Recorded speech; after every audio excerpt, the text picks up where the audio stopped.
Kenalin, aku Miftahul Hidayani Fitri, aku mahasiswa semester 5 di Institut Agama Islam Darul Fatah dan ambil program studi Pendidikan Agama Islam atau yang disingkat PAI. Tapi bukan yang ini. Fokus, ini adalah tugas UAS mata kuliah Strategi Pembelajaran yang dosen pengampunya adalah Ibu Tri Mayasari. Oke, enjoy!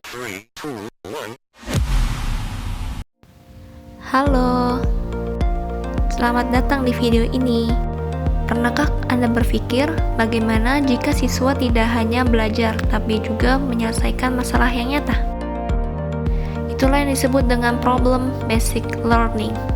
Hari ini kita akan membahas apa itu, bagaimana caranya, dan mengapa ini penting. Problem basic learning adalah metode pembelajaran yang menempatkan masalah nyata sebagai pusat proses belajar. Dengan pendekatan ini, siswa tak hanya memahami teori, tapi juga belajar menyelesaikan masalah dengan kreatif dan kritis. Contohnya, bayangkan siswa menghadapi kasus peningkatan sampah plastik di sekolah. Mereka diajak mencari solusi seperti daur ulang atau kampanye kesadaran lingkungan. Seru bukan? Selain belajar, mereka juga membuat perubahan yang nyata.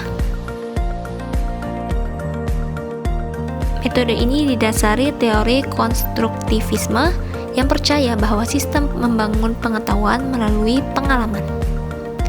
Ada 4 langkah utama. Pertama yaitu mengidentifikasi masalah, apa yang menjadi tantangan. Kedua, analisis situasi, apa faktor penyebabnya. Ketiga, pengembangan solusi, bagaimana cara mengatasinya. Keempat, implementasi dan evaluasi, apakah solusi ini berhasil? Sebagai contoh, siswa di desa tanpa listrik bisa belajar membuat panel surya mini dari bahan bekas. Ini bukan hanya belajar, tapi juga menghasilkan solusi.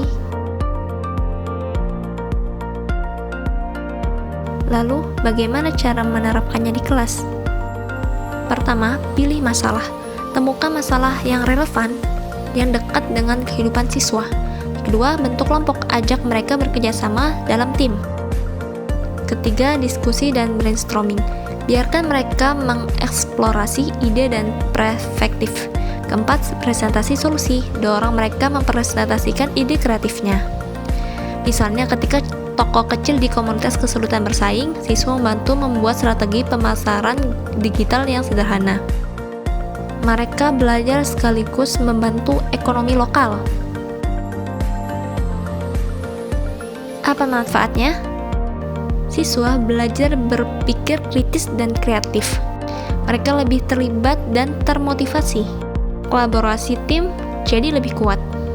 Namun pada tantangannya, guru harus siap jadi fasilitator dan perlu waktu lebih banyak untuk persiapan. Tapi dengan pelatihan tepat, ini sangat mungkin diterapkan. Problem basic learning adalah metode efektif untuk membangun keterampilan siswa menghadapi tantangan yang nyata. Jadi, mari mulai menerapkannya di kelas dan ciptakan pengalaman belajar yang bermakna. Terima kasih sudah menonton. Jangan lupa like, share, dan subscribe untuk informasi pendidikan menarik lainnya. Sampai jumpa di video berikutnya.